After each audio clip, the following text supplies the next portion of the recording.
ಪ್ರೀತಿಯುಳ್ಳ ದೇವಜನರೇ, ನಿಮ್ಮೆಲ್ಲರಿಗೂ ಕರ್ತನಾದ ಯೇಸು ಕ್ರಿಸ್ತನ ನಾಮದಲ್ಲಿ ವಂದನೆಗಳು. ಈ ನೂತನವಾದ ದಿನದಲ್ಲಿ ನಿಮ್ಮೆಲ್ಲರನ್ನು ನೋಡುವುದರಲ್ಲಿ ನಾನು ಬಹಳ ಸಂತೋಷವುಳ್ಳವನಾಗಿದ್ದೇನೆ. ಶಾಲೋಮ್, ನಿಮಗೆ ಸಮಾಧಾನವಾಗಲಿ. ಈ ಹೊಸ ದಿನದಲ್ಲಿ ಕರ್ತನು ಹೊಸ ಕೃಪೆಗಳಿಂದ ನಿಮ್ಮನ್ನು ತುಂಬಿಸಿ ನಡೆಸಲಿ. ಈ ದಿನ ಕೂಡ ದೇವರ ವಾಕ್ಯವನ್ನು ಧ್ಯಾನಿಸೋಣ. ಈ ದಿನ ದೇವರ ವಾಕ್ಯದ ಜ್ಞಾನಕ್ಕಾಗಿರುವಂಥ ವಿಷಯ ಮಾತುಗಳಲ್ಲಿರುವ ಲಾಭ. ಅದಕ್ಕೆ ಆಧಾರವಾಗಿ ಮತ್ತಾಯನ ಬರೆದ ಸುವಾರ್ತೆ 12ನೇ ಅಧ್ಯಾಯ 37ನೇ ವಾಕ್ಯ. ನಿನ್ನ ಮಾತುಗಳಿಂದಲೇ ನೀತಿವಂತನೆಂದು ತೀರ್ಪು ಹೊಂದುವಿ, ನಿನ್ನ ಮಾತುಗಳಿಂದಲೇ ಅಪರಾಧಿ ಎಂದು ತೀರ್ಪು ಹೊಂದುವಿ ಅಂದನು. ನೋಡಿ, ನಾವು ಓದಿರುವ ವಾಕ್ಯ ಭಾಗದಲ್ಲಿ ಯೇಸು ಸ್ವಾಮಿ ಹೇಳುತ್ತಾ ಇದ್ದಾರೆ, ನಿನ್ನ ಮಾತುಗಳಿಂದಲೇ ನೀತಿವಂತನೆಂದು ತೀರ್ಪು ಹೊಂದುವಿ, ನಿನ್ನ ಮಾತುಗಳಿಂದಲೇ ಅಪರಾಧಿ ಎಂದು ತೀರ್ಪು ಹೊಂದುವಿ. ಮಾತಿನಿಂದಲೇ ನಮಗೆ ತೀರ್ಪಾಗ್ತದಂತೆ. ಆದುದರಿಂದ ದೇವರ ರಾಜ್ಯದಲ್ಲಿ ಮಾತುಗಳ ಬಹಳ ಪ್ರಾಮುಖ್ಯವಾಗಿವೆ ಮತ್ತು ಅವುಗಳನ್ನು ಅಜಾಗರೂಕತೆಯಿಂದ ಉಪಯೋಗಿಸಬಾರದು. ನಿಮ್ಮ ನಿಜವಾದಂಥ ವ್ಯಕ್ತಿತ್ವವು ನಿಮ್ಮ ಮಾತುಗಳಲ್ಲಿ ಪ್ರಕಟವಾಗ್ತದೆ. ಪಾಸ್ಟರ್, ನಾನು ಸುಮ್ಮನೆ ಹೇಳಿದ್ದೆ, ಪಾಸ್ಟರ್ ನಾನು ತಮಾಷೆಗೆ ಹೇಳಿದ್ದೆ, ಹಾಗೆ ಹೇಳಬಾರದು. ಪ್ರತಿಯೊಂದು ಮಾತುಗಳನ್ನು ಎಚ್ಚರದಿಂದ ಮಾತನಾಡಬೇಕು. ಒಂದು ಸಾರಿ ಒಬ್ಬ ವಿಶ್ವಾಸಿ ಹಾಗೆ ಪಾಸ್ಟರ್ ಹತ್ರ ಬಂದ್ಬಿಟ್ಟು, ಪಾಸ್ಟರ್ ಅವ್ರ ಬಗ್ಗೆ ನಾನು ಸುಮ್ಮನೆ ಅವರಿವ್ರ ಹತ್ರ ಹೇಳಿಬಿಟ್ಟೆ, ತಪ್ಪಾಗಿ ಸುಳ್ಳು ಸಾಕ್ಷಿ ಹೇಳಿಬಿಟ್ಟೆ. ಆಗ ಪಾಸ್ಟ್ರು ಒಂದು ಹಾಳಿಯನ್ನು ತೆಗೆದುಕೊಂಡು ಬನ್ನಿರಿ ಅಂದ್ರಂತೆ. ತೆಗೆದುಕೊಂಡು ಬಂದರು. ಅದನ್ನು ಚೆನ್ನಾಗಿ ಹರಿದು ಹಾಕಿದ್ರು. ಎಲ್ಲ ತುಂಡು ತುಂಡು ಮಾಡಿ ಅದನ್ನು ಗಾಳಿಗೆ ಬೀಸಾಕಿದ್ರಂತೆ. ಗಾಳಿಗೆ ಬೀಸಾಕಿದ ಮೇಲೆ ಅವುಗಳನ್ನೆಲ್ಲ ಆರಿಸಿಕೊಂಡು ಬನ್ನಿರಿ ಅಂತ ಹೇಳಿದ್ರಂತೆ. ಪಾಸ್ಟರ್, ಅದು ಅಸಾಧ್ಯ, ಅದು ಹೇಗಾಗುತ್ತೆ, ಗಾಳಿಗೆ ಯಾವ್ಯಾವ ದಿಕ್ಕಿಗೆ ಹೋಗಿಬಿಟ್ಟಿದೆ. ಆಗ ಪಾಸ್ಟರ್ ಹೇಳಿದ್ರಂತೆ, ನಮ್ಮ ಮಾತು ಹಾಗೆ, ಒಂದು ಸಾರಿ ಮಾತನ್ನು ಆಡಿಬಿಟ್ರೆ ತಿರುಗಿ ಅದನ್ನು ಸರಿಪಡಿಸಲಿಕ್ಕಾಗೋದಿಲ್ಲ. ಆದುದರಿಂದ ನಾವು ಏನನ್ನು ಹೇಳ್ತೇವೆ, ಏನನ್ನು ಮಾತನಾಡ್ತೇವೆ, ಬಹಳ ಜಾಗರೂಕತೆ ಆಗಿರಬೇಕು. ಈ ಮಾತುಗಳಿಂದಲೇ ನಮ್ಮ ಜೀವಿತವನ್ನು ರೂಪಿಸಿಕೋಬೋದು ಅಥವಾ ನಮ್ಮ ಭವಿಷ್ಯವನ್ನು ಕೆಡಿಸ್ಕೋಬೋದು. ಆದುದರಿಂದ ಮಾತುಗಳ ಕುರಿತು ಎಚ್ಚರವಾಗಿರಬೇಕು. ಯಾಕೋಬನ ಪತ್ರಿಕೆಯಲ್ಲಿ ನೋಡ್ತೇವೆ, ಯಾಕೋಬನ ಪತ್ರಿಕೆ 1ನೇ ಅಧ್ಯಾಯ 19ನೇ ವಾಕ್ಯ, ನನ್ನ ಪ್ರಿಯ ಸಹೋದರರೇ, ನೀವು ಬಲ್ಲವರು, ಆದರೆ ಪ್ರತಿಯೊಬ್ಬನು ಕಿವಿಗೊಡುವುದರಲ್ಲಿ ತೀವ್ರವಾಗಿಯೂ ಮಾತಾಡುವುದರಲ್ಲಿ ನಿಧಾನವಾಗಿಯೂ ಇರಲಿ.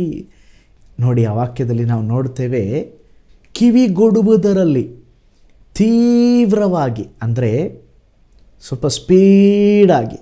ನಾವು ಉಲ್ಟಾ, ಕಿವಿಗೊಡೋದರಲ್ಲಿ ಮೆಲ್ಲ ಇರ್ತೇವೆ, ಮಾತಾಡೋದ್ರಲ್ಲಿ ಸ್ಪೀಡ ಇರ್ತೇವೆ. ದೇವರು ಹೇಳ್ತಾ ಇದ್ದಾರೆ, ಮಾತಾಡೋದರಲ್ಲಿ ನಿಧಾನ ಇರಲಿ, ಕಿವಿಗೊಡುವುದರಲ್ಲಿ ತೀವ್ರವಾಗಿರಬೇಕಂತೆ. ಆದುದರಿಂದ ನಮ್ಮ ಮಾತುಗಳನ್ನು ನಾವು ಬಹಳ ಜಾಗರೂಕತೆಯಿಂದ ಮಾತನಾಡಬೇಕ್ರಿ. ವಾಕ್ಯದ ವಿರೋಧ ತಮಾಷೆ ಮಾಡಿ ಅಪಾಯಕ್ಕೊಳಗಾಗಬೇಡ್ರಿ. ನೋಡ್ರಿ, ಉದಾಹರಣೆಗೆ ಏಸಾವನನ್ನು ತೆಗೆದುಕೊಳ್ಳ್ರಿ. ಕೆಲವರು ಅದನ್ನು ಕೇವಲ ಮಾತುಗಳಿಂದ ಎನಿಸಬಹುದು. ಆತನು ತನ್ನ ಚೊಚ್ಚಲತನವನ್ನು ಸಹೋದರ ಯಾಕೋಬನಿಗೆ ಕೊಟ್ಟು ಬಿಟ್ಟನು. ಆ ಸಂಭವ ನಮಗೆ ಗೊತ್ತು. ಆತನಿಗೆ ಹಸಿವೆಯಾಗಿ ಆಹಾರವು ಬಯಸಿದ್ದನ್ನು ತನ್ನ ತಮ್ಮನಾದ ಯಾಕೋಬನು ಕೆಂಪಾದ ರುಚಿ ಪದಾರ್ಥವನ್ನು ಮಾಡುತ್ತಿದ್ದ. ಅದರಿಂದ ಸ್ವಲ್ಪವನ್ನು ಯಾಕೋಬನಲ್ಲಿ ಆತನು ಕೇಳಿಕೊಂಡ.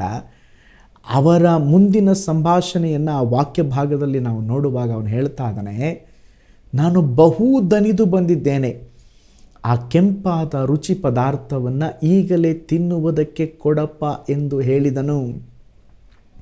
ಈ ಸಂಗತಿ ಏಸಾವನಿಂದ ಏದೋಮ್ ಎಂಬುದಾಗಿ ಹೆಸರಾಯಿತು.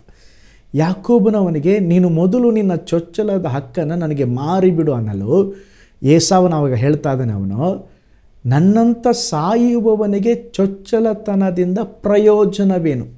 ಅಸಡ್ಡೆ ಮಾತುಗಳು.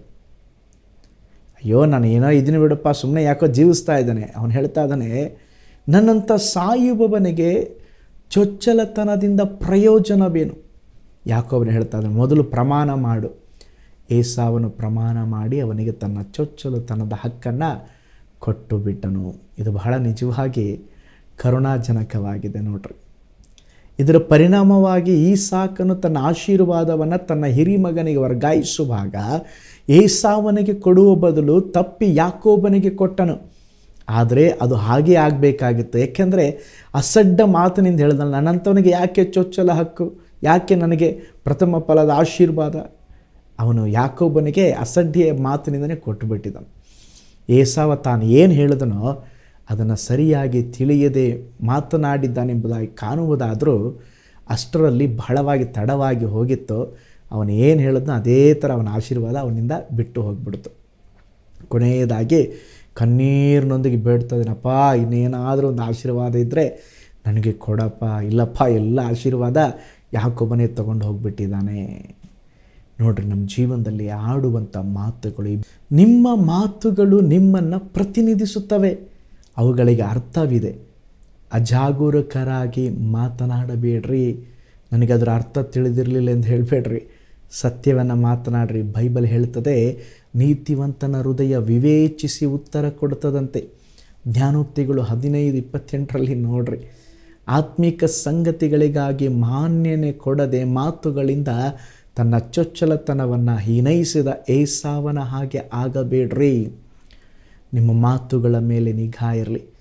ಯೇಸು ಸ್ವಾಮಿ ಕೂಡ ಮಾತುಗಳಲ್ಲಿ ಎಷ್ಟು ಬೇಕೋ ಅಷ್ಟು ಮಾತನಾಡಿದರು. ನಮ್ಮ ಜೀವನದಲ್ಲಿ ಕೂಡ ಸರಿಯಾದದ್ದನ್ನು ಸರಿಯಾದ ರೀತಿಯಲ್ಲಿ ಮಾತನಾಡಿ ಕರ್ತನ ನಾಮವನ್ನು ಮಹಿಮೆಪಡಿಸೋಣ. ಒಂದು ನಿಮಿಷ ನಮ್ಮ ಕಣ್ಗಳನ್ನು ಮುಚ್ಚಿ ನಾವು ಪ್ರಾರ್ಥನೆ ಮಾಡೋಣ.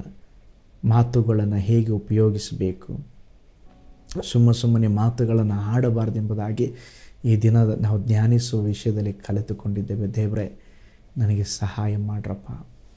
ನನಗೆ ಕೃಪೆ ತೋರಿಸು ಸ್ವಾಮಿ. ಮನುಷ್ಯನು ತನ್ನ ಹೊಟ್ಟೆ ತುಂಬ ತನ್ನ ಬಾಯಿ ಫಲವನ್ನು ಊಟ ಮಾಡುವನೆಂಬುದಾಗಿ ನಿನ್ನ ವಾಕ್ಯ ಹೇಳ್ತದೆ ಸ್ವಾಮಿ.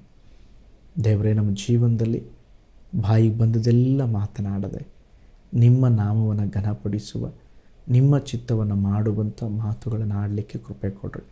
ಈ ಹೊಸ ದಿನಕ್ಕಾಗಿ ಸ್ತೋತ್ರ, ನಿನ್ನ ಜನರಿಗಾಗಿ ಸ್ತೋತ್ರ. ಈ ದಿನ ವಿಶೇಷವಾದ ಕೃಪೆಯಿಂದ ತುಂಬಿಸ್ರಿ. ಈ ದಿನ ನಿನ್ನ ಮಕ್ಕಳ ಅನ್ನಪಾನಗಳನ್ನು ನೀವು ಬ್ಲೆಸ್ ಮಾಡ್ರಪ್ಪ. ಎಲ್ಲರಿಗೂ ಶರೀರದಲ್ಲಿ ಒಳ್ಳೆಯ ಆರೋಗ್ಯ ಬಲವನ್ನು ಕೊಡ್ರಿ. ಈ ದಿನ ಕೂಡ ಬಲಪಡಿಸುವ ಕ್ರಿಸ್ತನಿಂದ ಎಲ್ಲವನ್ನು ಮಾಡಲಿಕ್ಕೆ ನಿನ್ನ ಜನರಿಗೆ ಬಲ ಅನುಗ್ರಹಿಸ್ರಿ. ಯೇಸುವಿನ ಹೆಸರಿನಲ್ಲಿ ತಂದೆಯೇ, ಆಮೇನ್. Price the lord. ಕರ್ತನು ನಿಮ್ಮನ್ನು, ನಿಮ್ಮ ಕುಟುಂಬವನ್ನು ಧಾರಾಳವಾಗಿ ಆಶೀರ್ವದಿಸಲಿ. God bless you all.